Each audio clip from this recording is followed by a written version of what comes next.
Big boss హౌస్‌లో ఎదురు చూస్తున్న సండే ఫండే వీకెండ్ మనందరి ముందుకి వచ్చేసింది. ఇక నాగార్జున వచ్చి రాగానే మీకు నచ్చిన సామెతని చెప్పి మెడలో అయితే దండన వెయ్యాలి అంటే చెప్పేసరికి ఏమి తెలుస్తుంది గ్రంథపు చెక్క వాసన అంటూ అశ్వినికి ఏం తెలుసు నా ఆట అంటూ అయితే అమర్దీప్ తన మెడలో వేయడం జరుగుతుంది అసలైన ట్యాగ్.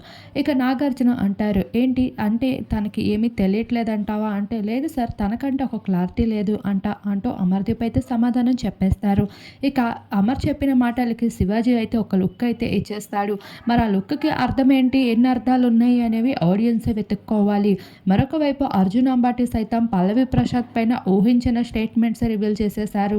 అస్సలు అనుకోలేదు వచ్చినప్పుడు ఏదో మూలనుంటాడనుకుంటే ఇప్పుడు నెత్తి మీద నాట్యం ఆడుతున్నాడు అన్నట్లుగా తన ఆటను చూపిస్తున్నాడు సార్ గట్టి పోటీ ఇస్తూ అంటూ ఆకాశానికి ఎత్తేయడం జరిగింది. ఇలా ఒక్కొక్క హౌస్‌మేట్స్ అయితే ఒక్కొక్కరి కోసం మాట్లాడుతూ ఫైనల్‌గా నామినేషన్‌లో ఉన్న కంటెస్టెంట్స్ అందరూ లేవాలి అంటూ చెప్తూనే ఒక్కొక్కరి పేరు చెప్పి ఆఖరికి Teja you are eliminated stage పైకి వచ్చేసా అని చెప్పేసరికి హౌస్‌మేట్స్ అందరూ ఒక్కసారిగా బాగా ఎమోషనల్ అయిపోయారు.